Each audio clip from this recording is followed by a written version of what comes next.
یہ نصیحت ہمیں بچائے گی، راہ جنت پہ یہ چلائے گی۔ یہ نصیحت ہمیں بچائے گی، راہ جنت پہ یہ چلائے گی۔ الحمد للہ رب العالمین والصلاة والسلام علی خاتم النبیین، اما بعد فاعوذ باللہ من الشیطان الرجیم، بسم اللہ الرحمن الرحیم۔ الصلاة والسلام علیک یا رسول اللہ وعلی آلک واصحابک یا حبیب اللہ۔ الصلاة والسلام علیک یا نبی اللہ وعلی آلک واصحابک یا نور اللہ۔ میرے پیارے اسلامی بھائی اور مدنی چینل کے ناظرین، مدنی چینل کے پروگرام نصیحت بھری باتیں کے ساتھ ایک دفعہ پھر آپ کی خدمت میں حاضر ہوں۔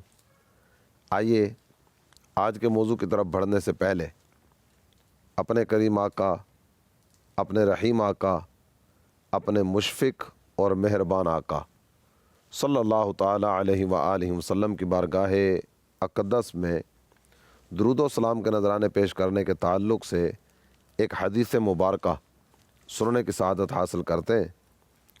میرے آقا و مولا صلی اللہ تعالیٰ علیہ وآلہ وسلم نے ارشاد فرمایا، صلو علیہ صلی اللہ علیکم، تم مجھ پر درود پڑھو، اللہ تعالیٰ تم پر رحمت بھیجے گا۔ صلو علی الحبیب صلی اللہ تعالیٰ علی محمد وعلی آلہ وصحبہ وبارک وسلم۔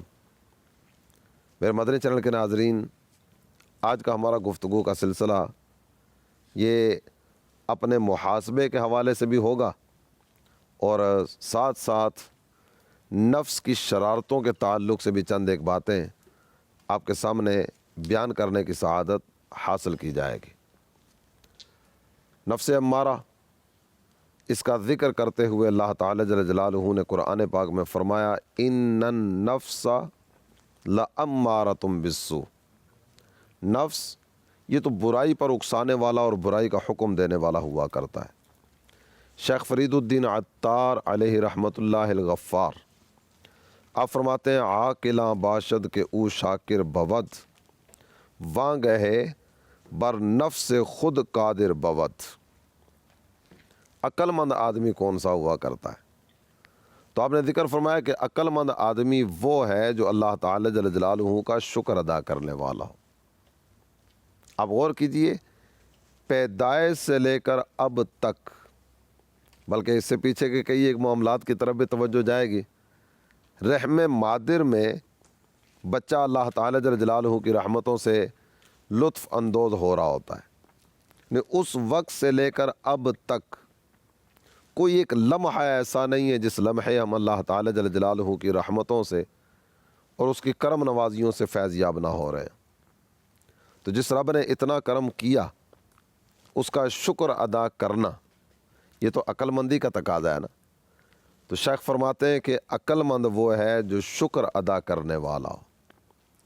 اور اس کے بعد دوسری بات آپ نے ذکر فرمائی کہ ادائے شکر کے ساتھ ساتھ جس چیز کی طرف توجہ ہونی چاہیے نا، وہ ہے اپنے نفس پر قدرت حاصل کرنا۔ اپنے نفس پر قدرت حاصل کرنے کو آپ تھوڑا سا مزید آسان لفظوں میں یوں کہہ سکتے ہیں کہ اپنے آپ کو یہ برائی سے بچا لے، گناہ سے بچائے، فسق و فجور سے بچائے، خباثات و خرافات کا ارتکاب کرنے سے اپنے آپ کو بچائے، اطاعت و فرمانبرداری کی طرف قدم بڑھائے اور نافرمانی والے تمام تر معاملات سے رکتا چلا جائے۔ یقین جانیے، جو بندہ اپنے آپ کو جہنم کی آگ سے بچانے میں کامیاب ہو گیا، وہی بندہ در حقیقت کامیاب ہے۔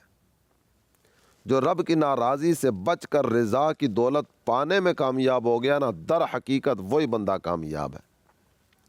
شیخ نے یہ بات ذکر کرنے کے بعد اگلی بات جو ذکر فرمائی، کہتے ہیں، ہر کے خشم خود فرو خورد اے جواں، باشد او از رستگاران جہاں۔ اے نوجوان، یاد رکھنا، جس بندے نے غصے پر قابو پا لیا، جی ہاں، غصہ ایک ایسی آفت ہے، ایک ایسی مصیبت ہے کہ غصہ آ جانے کے بعد نا بعض اوقات کئی ایک گناہ کے دروازے پھر کھلنا شروع ہو جاتے ہیں۔ آپ جیل کی سلاخوں کا تھوڑی دیر کے لیے اگر سروے کریں کہ ان کے پیچھے آنے والے کن کن جرائم کا ارتکاب کرنے کے بعد یہاں پہنچے، قتل کیا تھا، ڈاکہ ڈالا تھا، کسی کا حق تلف کیا تھا، یا جو بھی جرم کیا کرایا تھا، آپ اس پر اگر سروے کریں گے نا تو شاید ایک بہت بڑی مجرموں کی تعداد آپ کو ایسی نظر آئے جو غصے کا بے جان نفاذ کرنے کی وجہ سے آج جیل کی سلاخوں کے پیچھے پہنچے۔ آپ فرماتے ہیں اے نوجوان، جس نے اپنے غصے کو قابو کر لیا، اپنے غصے کو نافذ کرنے سے جو بچنے میں کامیاب ہو گیا، یہ بہت ساری آفتوں، بہت ساری مصیبتوں سے اپنے آپ کو بچانے میں کامیاب ہو جاتا ہے۔ سامنے والے نے گالی دی، اس نے جواب میں 2 گالیاں دے دی۔ سامنے والے نے گالی دی، اس نے گولی چلا دی۔ جب غصے کا نفاذ تو کیا، لیکن غصے کا نفاذ کرنے کے بعد جب بھگتنے کا مرحلہ شروع ہوتا ہے نا تو پھر بندہ سر پکڑ کے بیٹھا ہوتا ہے کہ یہ میں نے کیا کر دیا۔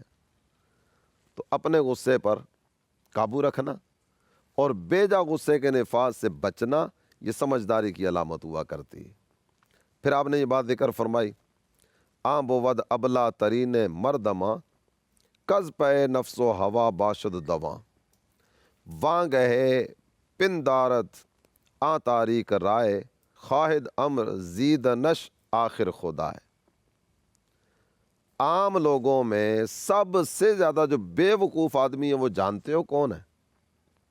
بے وقوف آدمی، جس کا دماغ کام نہیں کرتا اور جس میں عقل کی کمی ہوا کرتی ہے، کوتاہ عقل، یہ کون ہوا کرتا ہے؟ آپ ذکر فرماتے ہیں جو نفس کی خواہش کے پیچھے دوڑنے والا ہے نا، نفس نے جس راہ کی طرف بڑھایا یہ بڑھتا چلا گیا۔ جو نفس کی پیروی کرنے والا ہے نا اور نفس کی باتوں کو دل و جان سے تسلیم کر کے آگے سے آگے نکلنے والا ہے، یہ بے وقوف ہے۔ بے وقوف ہم اپنی اصطلاح میں شاید کسی اور کو سمجھتے ہوں گے، جس کی باتوں میں کوئی اتنی پختگی نہ ہو، جس کی رائے میں کوئی اتنی مضبوطی والی صورت نہ ہو، ہم بعض اوقات اسے بے وقوف کہتے ہیں۔ کہ کوئی میٹنگ وغیرہ جاری تھی، کوئی صلاح مشورے کا سلسلہ ہو رہا تھا، سامنے والے سے جب کوئی بات ہوئی نا تو اس نے کچھ جملہ بولا تو بعض اوقات آپ دیکھتے ہوں گے ہنسی کے فوارے ابلتے ہیں اور کہکے لگانے شروع کیے جاتے ہیں، اس لیے کہ سامنے والے نے جو بات کی نا وہ بات کو اتنی پاورفل نہیں تھی، اور اس سے اس کی دانائی، اس کی فہم و فراست اور اس کا اس شعبے کے ساتھ کتنا لگاؤ ہے، کچھ نہ کچھ چیزیں سامنے نظر آئیں نا، ہم اس کو بے وقوف کہنے لگے۔ شیخ فرید الدین عطار علیہ رحمۃ اللہ الغفار فرماتے ہیں بے وقوف وہ نہیں ہے، بے وقوف وہ ہے جو نفس کی پیروی میں زندگی بسر کرنے والا ہے۔ اور یہ نفس کی پیروی میں زندگی بسر کرنے والا، آپ نے جو اگلی بات ذکر فرمائی نا، آپ کہتے ہیں یہ نفس کی پیروی کرنے والا ہے، شیطان کے پیچھے چلنے والا ہے، یہ اپنے رب کی نافرمانی میں آگے سے آگے بڑھنے والا ہے، لیکن کیسا عجیب معاملہ ہے۔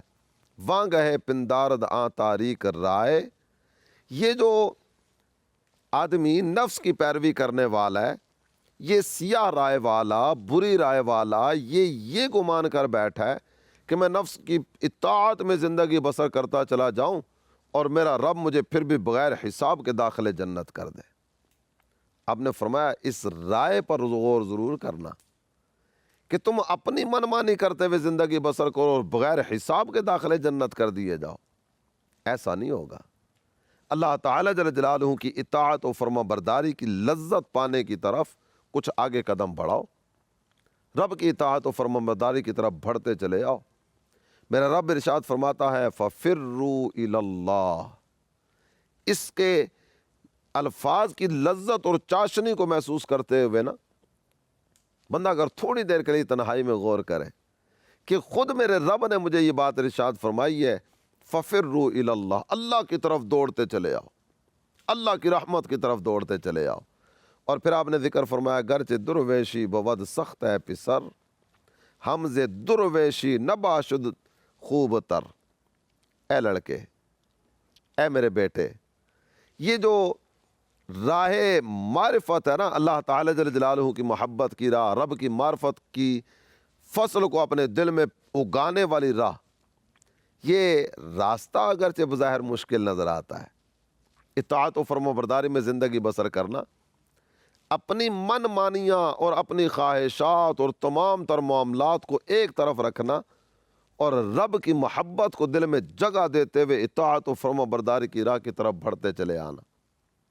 میں اپنی مرضی نہیں کر سکتا، اس لیے کہ میں تو اللہ کا بندہ ہوں، اس کے محبوب کا امتی ہوں۔ میرا رب جو فرمائے، میرے محبوب جو فرمائے، مجھے تو وہ کرتے چلے جانا ہے۔ میرے پیارے بیٹے، یہ معرفت الہی کا رستہ جو ہے نا، یہ آسان رستہ نہیں ہے، لیکن تمہیں یہ بھی بتاتا چلوں، یہ ان مشکل رستوں میں سے نہیں ہے جو مشکل کہہ کر چھوڑ دینے والے ہوں۔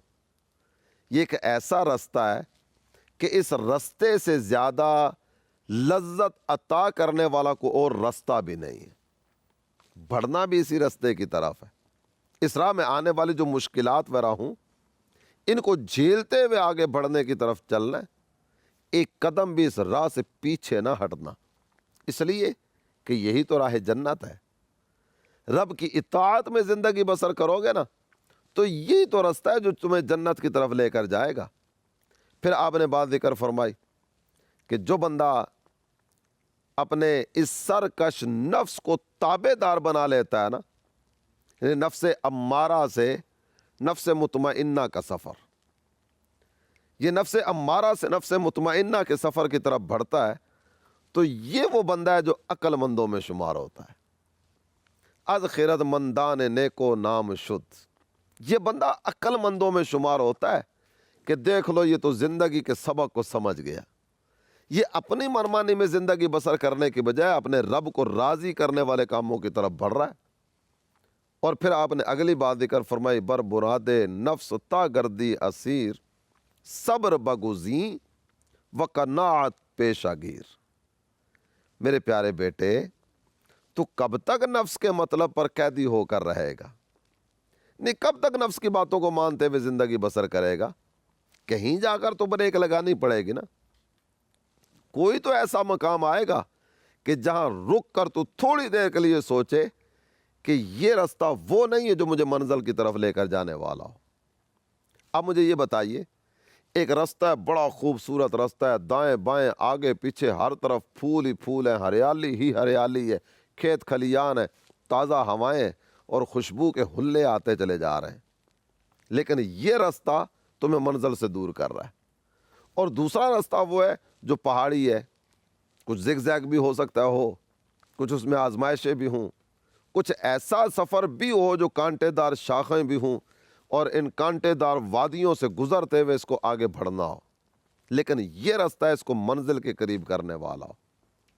اب مجھے یہ بتائیے، سمجھداری کا تقاضا کیا ہے؟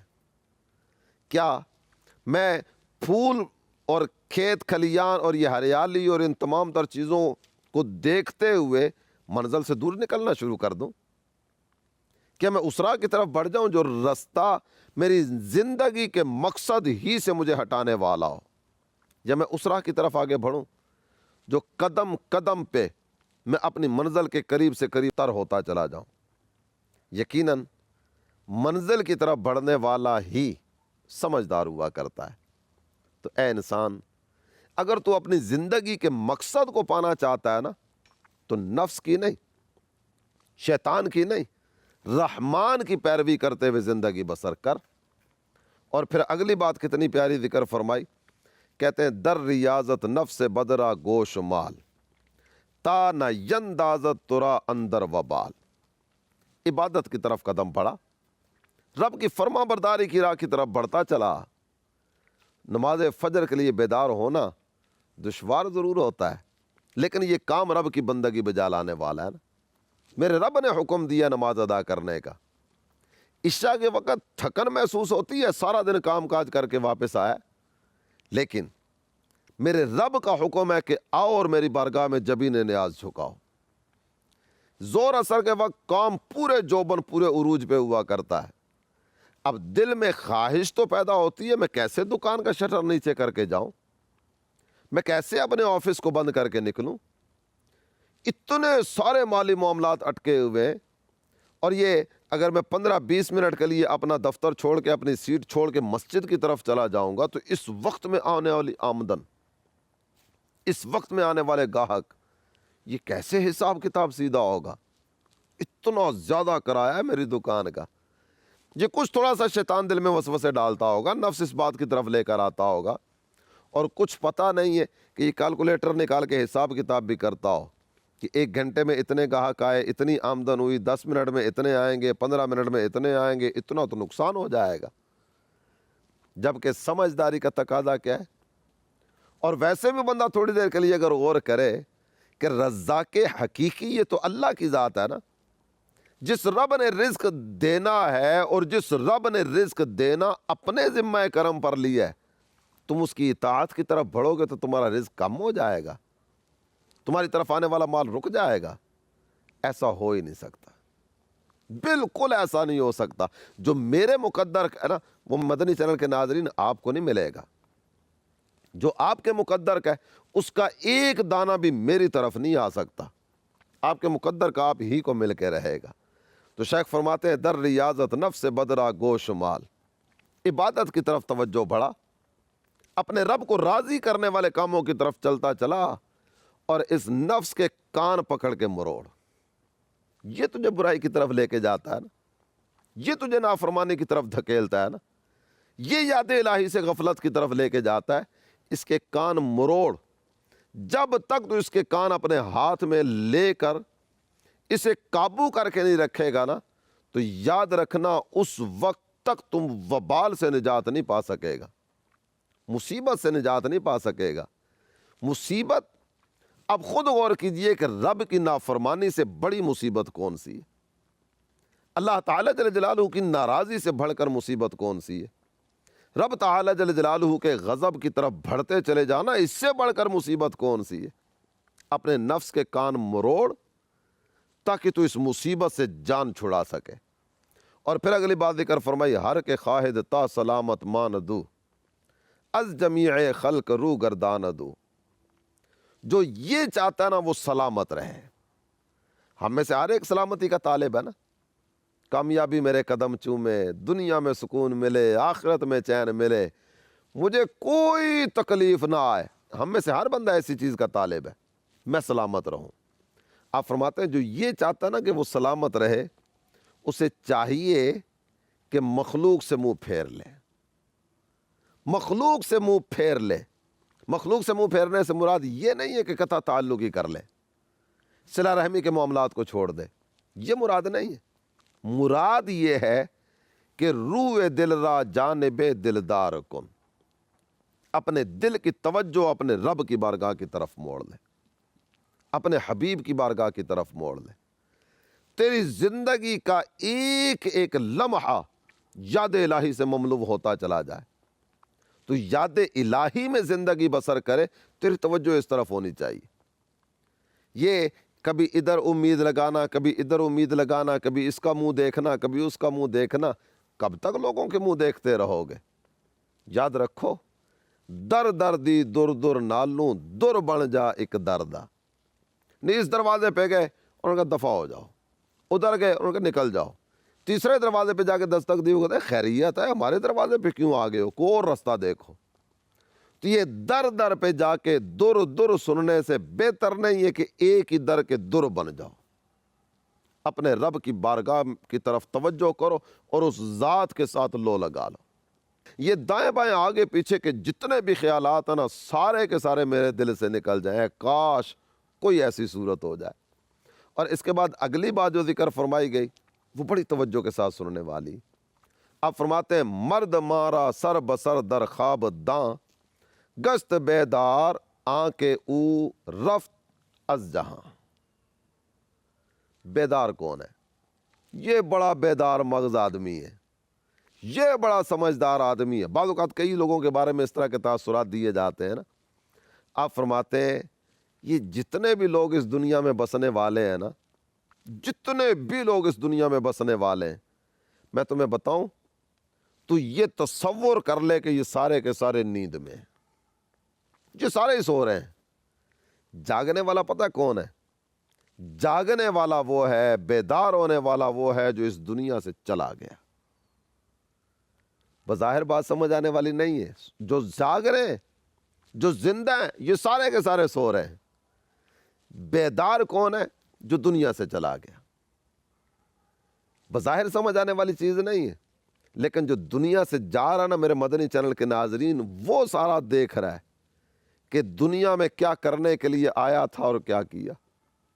یہ مقصد حیات کو سمجھتے ہوئے آگے کی طرف جا رہا ہے، مقصد حیات میں کامیابی پاتے ہوئے آگے کی طرف جا رہا ہے، یا اپنے وقت کو فضولیات کی نظر کر کے پھر یہ دنیا سے رخصت ہوتا چلا جا رہا ہے۔ یہ جانتا ہے، اسے پتہ ہے ان چیزوں کا کہ یہ اپنی زندگی کی بازی جیت کے جا رہا ہے یا ہار کے جا رہا ہے، کہ یہ ملک الموت کی صورت دیکھ چکا، تمہیں دیکھنا باقی ہے، یہ اپنے انجام کو پا چکا، تمہیں پانا باقی ہے، اس کا نامہ اعمال کلوز کر دیا گیا، تمہارا نامہ اعمال ابھی کھلا ہوا ہے۔ بہت ساری چیزیں اس طرح کی ہیں جو مرنے والے کی نظروں کے سامنے آ چکی ہیں۔ تو اے زندو، تھوڑی دیر کے لیے غور کرو نا کہ جب نامہ اعمال کلوز کر دیا گیا، سارے کا سارا کھاتا بند کر دیا گیا، تم ایک مرتبہ اللہ یہ بھی کہنے کی قدرت نہیں رکھتے۔ اس وقت کے آنے سے پہلے پہلے جھوم جھوم کر اپنے رب کے نام کی مالا نہ جپتے چلے جائیں، اس کا ذکر نہ کرتے چلے جائیں۔ وَاذْكُرِ اسْمَ رَبِّكَ وَتَبَتَّلْ إِلَيْهِ تَبْتِيلًا، اس پہ عمل کرتے ہوئے آگے نہ بڑھتے چلے جائیں۔ اپنے رب کو یاد کرو، اپنے رب کو یاد کرو اور سب سے ٹوٹ کر اسی کے ہو جاؤ۔ اس کے نظارے لوٹتے ہوئے آگے بڑھنے کا سلسلہ نہ کریں۔ اور اس کے بعد یوں تو بہت ساری باتیں آپ نے ذکر فرمائیں، لیکن میں صرف ایک آدھ بات آپ کے سامنے رکھ کے گفتگو کو اختتام کی طرف لاؤں گا۔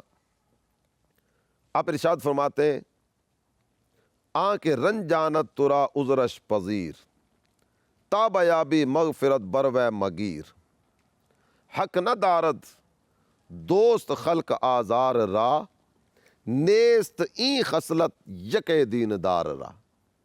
ویسے تو بہت سارے کام اس طرح کے جو قرب الہی پانے والے ہیں، اللہ تعالیٰ جل جلالہ کو راضی کرنے والے، بہت سارے کام اس طرح کے جو رب کی رضا پانے کا ذریعہ بنتے ہیں، لیکن ایک اہم ترین چیز کی طرف آپ نے توجہ دلائی ہے۔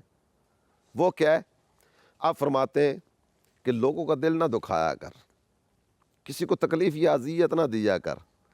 جو کوئی تجھے ستائے، اب وہ معافی طلب کرنے کے لیے آئے، اس کا عذر قبول کر لے۔ کسی کا نا سوری، معاف کر دو۔ اگر تم ایسا کرو گے نا، تم دوسروں کو معاف کرو گے، اللہ تعالیٰ تمہیں معاف فرما دے گا۔ اور ہاں، اللہ تعالیٰ جل جلالہ مخلوق کو تنگ کرنے والوں اور مخلوق کو اذیت دینے والوں کو معاف نہیں فرماتا۔ حقوق العباد کا معاملہ ہے نا، تو حقوق العباد جب تک صاحب معاملہ معاف نہیں کرے گا، یہ معاف نہیں ہوں گے۔ اور پھر آپ نے یہ بات ذکر فرمائی، میرے پیارے بیٹے، نیست این خصلت یک دین دار را، یہ لوگوں کو اذیت دینا، تکلیف دینا، ان کو رنج میں مبتلا کرنا اور طرح طرح سے ان کے لیے تکلیف کے دروازے کھولتے چلے جانا، دوسروں کے رستے میں کانٹے بچھانا، جملے کسنا، پھبتیاں کسنا، غیبتیں کرنا، بہتان لگانا، چگلیاں کھانا، بہت سارے یہ برائی کے سلسلے ہیں نا۔ یاد رکھنا، یہ لوگوں کو تکلیف دینا یہ نیک لوگوں کا طریقہ نہیں ہے۔ تو نیکی کی راہ کی طرف بڑھنا چاہتا ہے نا، اللہ کے بندوں سے پیار کر۔ اللہ تعالیٰ یہ چند ایک گزارشات جو آپ کے سامنے بیان کی ہیں، مجھے بھی، آپ کو بھی، اللہ پاک ہم سب کو ان پر عمل کرنے کی توفیق عطا فرمائے۔ نصیحت بری باتیں، اس پروگرام کو دیکھتے رہیے۔ انشاءاللہ الکریم اگلے پروگرام میں ایک نئے عنوان کے ساتھ آپ کی خدمت میں حاضری دیں گے۔ اللہ تعالی ہمیں تقوی اور پرہیزگاری کی دولت عطا فرمائے، آمین، بجاہ النبی الامین صلی اللہ تعالی علیہ وآلہ وسلم۔ یہ نصیحت ہمیں بچائے گی، راہ جنت پہ یہ چلائے گی۔ یہ نصیحت ہمیں بچائے گی، راہ جنت پہ یہ چلائے گی۔